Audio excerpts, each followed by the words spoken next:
Hello बच्चों, welcome to SVH smart classes. बेटा आज की इस वीडियो में हम लोग बात करेंगे introduction of exercise 1.5 which is the part of your chapter 1 sets. तो एक्सरसाइज 1.5 में बेटा आपका एक ही टॉपिक है, that is complement of a set. तो बेटा स्टार्ट करते हैं आज का हमारा topic, that is complement of a set. तो बेटा इसकी डेफिनेशन की अगर हम बात करें तो देखिए, let U is a universal set and A is subset of U, then complement of A। तो बेटा इसको हम रिप्रेजेंट करते हैं बेटा किससे, A डैश से।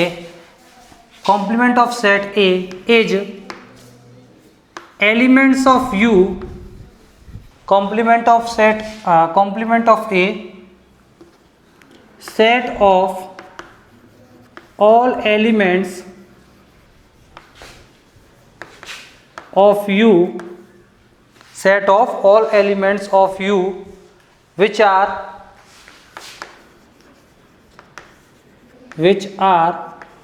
not the element of A। ठीक है, यानी कि अगर हमें A डैश निकालना है तो सिंपली हम कह सकते हैं U माइनस A। आप लोगों ने बेटा लास्ट वाली एक्सरसाइज में डिफरेंस ऑफ टू सेट सीखा था, ठीक है। तो उसी तरह से यहाँ पे क्या होता है कि अगर मान लो U कोई एक यूनिवर्सल सेट है और A उसका क्या है, सबसेट है, तो हम कह सकते हैं कि जो उसका कॉम्प्लीमेंट होगा that is represented by A dash. तो जो उसका कॉम्प्लीमेंट होगा वो एक ऐसा सेट होगा जिसमें U के एलिमेंट तो होंगे लेकिन A का एलिमेंट नहीं होगा। तो हम बेटा एक एग्जाम्पल लेकर के देखते हैं। मान लीजिए एक यूनिवर्सल सेट था, इसके एलिमेंट्स थे 1 2 3 4 5 6 7 8, ठीक है। और A कोई बेटा एक सेट ऐसा होना चाहिए जो कि U का क्या हो, सबसेट हो, जैसे कि एग्जाम्पल 2 3 और 4। अब मान लो मुझे A डैश निकाला, तो कैसे निकालेंगे, U माइनस A। तो A dash is equal to U के वो सारे एलिमेंट्स जो A में ना हो। कौन कौन से हैं बेटा, 2 3 4 को हटा करके बाकी सब 1 5 6 7 8। तो दिस इज व्हाट बेटा, this is complement of A, ठीक है। मैथमेटिकली अगर हम इसकी लैंग्वेज पढ़ना चाहें तो हम कैसे लिख सकते हैं, if A is a subset of U। सबसे पहली कंडीशन क्या है, A सबसेट होना चाहिए किसका, U का। Then A dash is equal to, अगर मैं इसको सेट फिल्टर फॉर्म में लिखूं, X such that X belongs to U and X does not belongs to A। ठीक है, कुछ याद करो इससे। अगर आपको याद आया हो कि मान लो मुझे A माइनस बी निकालना होता था तो उसके लिए सेट फिल्टर फॉर्म में कैसे फॉर्मूला बनता था, X such that X belongs to A and X does not belongs to B। आपने तो देखा होगा लास्ट वीडियो में इस वाली बात को। तो ये हो गया बेटा आपका कॉम्प्लीमेंट ऑफ ए सेट। अभी बेटा हम इसका वेन डायग्राम बनाना सीखेंगे, फिर इसके बाद हम कुछ एग्जांपल्स करके इसको और अच्छे से समझने की कोशिश करते हैं। जैसा कि हम लोग पढ़ रहे थे कॉम्प्लीमेंट ऑफ अ सेट, तो मैंने बेटा आप लोगों को एक बात आई, सबसे पहली कंडीशन तो ये होनी चाहिए कि जो सेट जिसका हमें कॉम्प्लीमेंट निकालना है वो यूनिवर्सल सेट का सबसेट होना चाहिए। तो हम कैसे निकालते हैं बेटा, इसका कॉम्प्लीमेंट निकालते हैं हम U माइनस A, और इसकी और बेटा हम सेट फिल्टर फॉर्म में लिखें तो कैसे लिखते हैं, X such that X belongs to U and X does not belongs to A। अब मान लो बेटा मुझे जैसे वेन डायग्राम के फॉर्मेट रिप्रेजेंट करना है, तो देखिए A कॉम्प्लीमेंट को मैं कैसे करूँगा रिप्रेजेंट। मान लो U कोई एक सेट है, ठीक है, और A इसका बेटा क्या है, सबसेट है। तो हमें वो सारे एलिमेंट्स ले ले हैं जो U के हों लेकिन A के ना हो। तो वेन डायग्राम बेटा देखो, ये वाला जो पार्ट है लाइनिंग वाला, ये किसको रिप्रेजेंट करेगा, ये रिप्रेजेंट करेगा बेटा आपका, ये रिप्रेजेंट कर रहा है किसको, ये रिप्रेजेंट कर रहा है बेटा आपके एक कॉम्प्लीमेंट। ठीक है जी, बात समझ में आ गई। अब बेटा आपकी बुक में कुछ एग्जांपल्स दे रखे हैं, कुछ प्रॉपर्टीज दे रखी हैं, हमें वो प्रॉपर्टी अच्छे से पढ़नी है, डी मॉर्गन थ्योरम भी पढ़ेंगे। तो उससे पहले बेटा इसको नोट करो और पढ़ते हैं बेटा अपने नेक्स्ट एग्जाम्पल्स की तरफ। बेटा आपकी बुक में बेटा एग्जाम्पल नंबर 20 दे रखा है, इसमें आपको यूनिवर्सल सेट दे रखा है, that is the first 10 natural number 1 2 3 4 5 6 7 8 9 10 and second one is A कोई उसका सबसेट है 1 3 5 7 9। You have to find out the complement of A. आपको बेटा ए का कॉम्प्लीमेंट फाइंड आउट करना है। तो हमने बेटा क्या पढ़ा था कि A complement of A equal to U minus A. तो complement of A equal to बेटा कैसे निकालेंगे, ए के एलिमेंट्स को छोड़ के यू के सारे एलिमेंट, तो वो क्या है 2 4 6 8 एंड 10। ठीक है, अगर मान लो किसी ने आपको इसको सेट फिल्टर फॉर्म में लिखने के लिए बोल दिया, तो कैसे लिख दोगे, x such that X is even natural number, जो कि कहाँ तक है 10 तक है। ठीक है, नोट कर लो बेटा इसे। अब बढ़ते हैं बेटा अपने नेक्स्ट एग्जाम्पल की तरफ। चलिए बेटा बढ़ते हैं एग्जाम्पल नंबर 21 की तरफ। Let you is a universal set of all students of class 11 in a co-educational school. को एजुकेशनल स्कूल बेटा उसको बोलते हैं यहाँ पे लड़कियाँ और लड़के एक साथ पढ़ते हैं। ठीक है, बॉयज स्कूल भी होता है, तो को एजुकेशनल यहाँ पे एक साथ लड़के और लड़कियाँ पढ़ती हैं। And A be the set of girls of class 11, और जो ए सेट है वो 11th क्लास की गर्ल्स का सेट है। सीधे एक बात समझो, यूनिवर्सल सेट क्या था, सारे बच्चे थे 11th क्लास थे, ए क्या था गर्ल्स का सेट, तो इसका मतलब क्या, A is a subset of U. Then find complement of A, हमें बेटा complement of A find out करना है। तो चलिए बेटा करते हैं कॉम्प्लीमेंट ऑफ ए। तो यू इक्वल टू बेटा क्या सेट था, X such that X is students of 11th class in a co-educational school.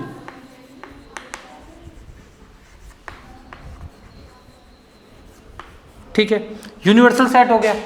ए बेटा क्या सेट है, x such that X is girls of 11th class. चलिए बेटा, वैसे तो इसमें कुछ नहीं है, वेन डायग्राम और बेटा इसका बना करके देखते हैं। मान लो यूनिवर्सल सेट को मैंने रिप्रेजेंट कर दिया यू से, और आपको यू बेटा आप डिफाइन कर चुके हो, और ए कोई एक बेटा सेट है जिसमें बेटा सारी बेटा क्या है गर्ल्स है, तो इसका बेटा कॉम्प्लीमेंट्स क्या निकालेंगे, बचा हुआ हिस्सा। अब इस गोले में गर्ल्स आ गई तो बचे हुए हिस्से में बेटा कौन आएंगे, हो जाएंगे, सिंपल सी बात है। तो हम कॉम्प्लीमेंट ऑफ ए बेटा कैसे निकालेंगे, complement of A equal to हमें पता है u minus A, then complement of A equal to X such that X is boys of 11th class. भाई एक क्लास थी उसमें लड़के और लड़कियां पढ़ते थे, आपको लड़कियां हटानी है तो कौन बचे, लड़के बचे, that is the complement of your set. बढ़ते हैं बेटा अपने नेक्स्ट एग्जाम्पल की तरफ, दैट इज एग्जाम्पल नंबर 22।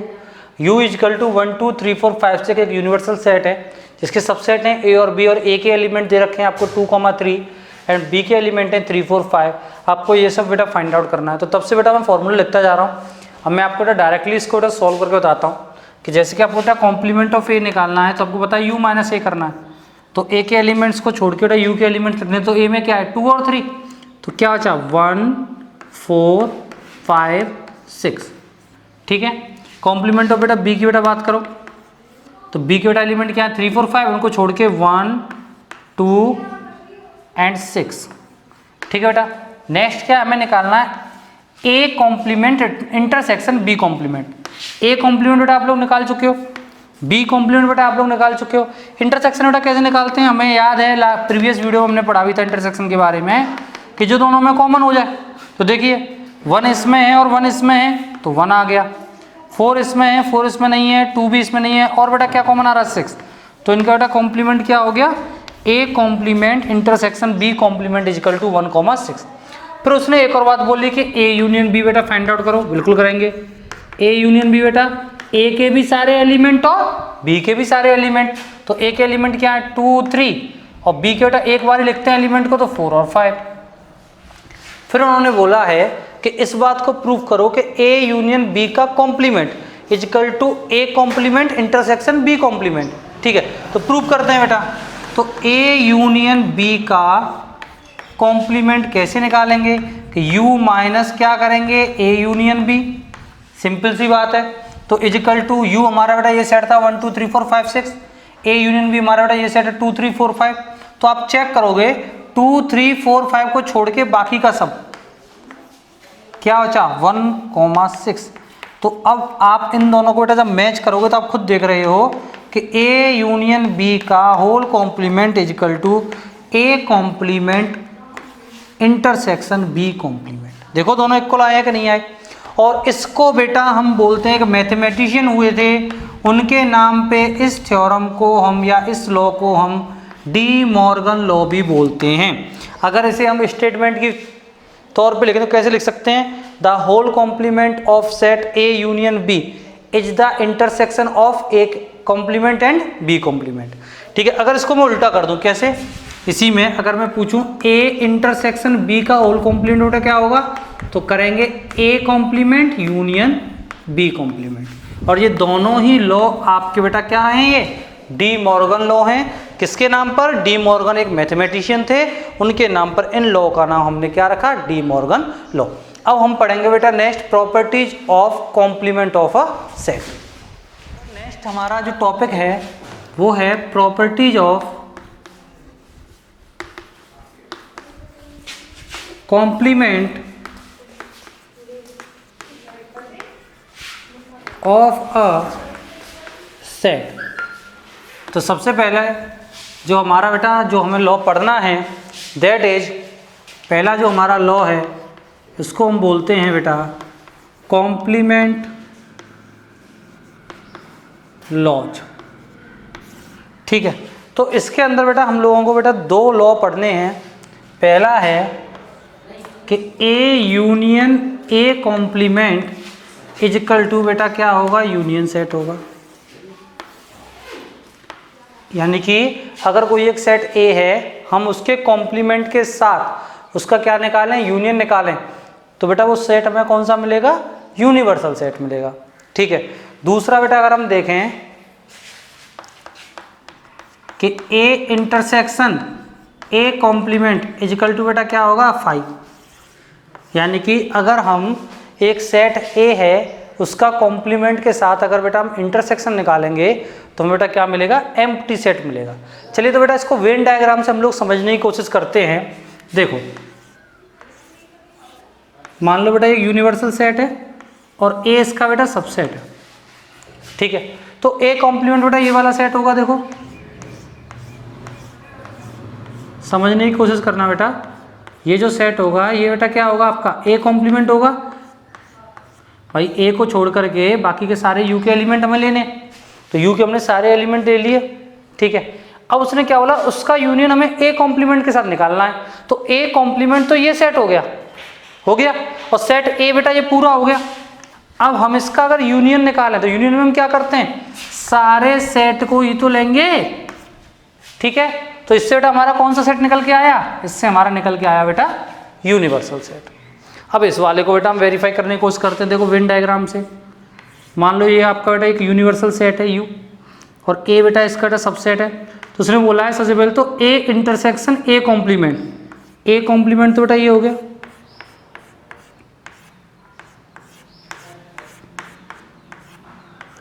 इसका बेटा हमें इंटरसेक्शन निकालना है ए कॉम्प्लीमेंट के साथ में, ए का ए कॉम्प्लीमेंट के साथ। सेट ए ये है, ए कॉम्प्लीमेंट ये हो गया। तो क्या इन दोनों में कुछ भी कॉमन आ रहा है?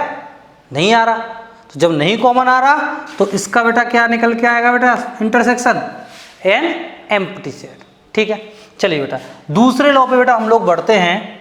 हमारा जो सेकंड लॉ है दैट इज, अभी हम लोगों ने पढ़ा था De Morgan laws. De Morgan laws की बात करें, अभी आप लोगों ने पढ़ा था कि ए इंटरसेक्शन बी का whole complement is equal to A complement union B complement. First तो ये पढ़ा था आप लोगों ने, और इसके अंदर बेटा आप लोगों ने सेकंड क्या पढ़ा था कि ए यूनियन बी का whole complement is equal to A complement intersection B complement. ये आपका बेटा सेकंड था डी मॉर्गन लॉ में, और दोनों अभी हमने बेटा के एग्जाम्पल से वेरीफाई कर लिए थे। ठीक है, एक और बेटा देखो कि इसको थोड़ा समझना कि मान लो मैंने किसी सेट का बेटा कॉम्प्लीमेंट निकाला, फिर मैंने उसी सेट का फिर से कॉम्प्लीमेंट निकाल दिया, तो मेरे पास बेटा वही सेट आ जाएगा कि नहीं आ जाएगा? और इसको बोलते हैं बेटा हम क्या? Law of double complement.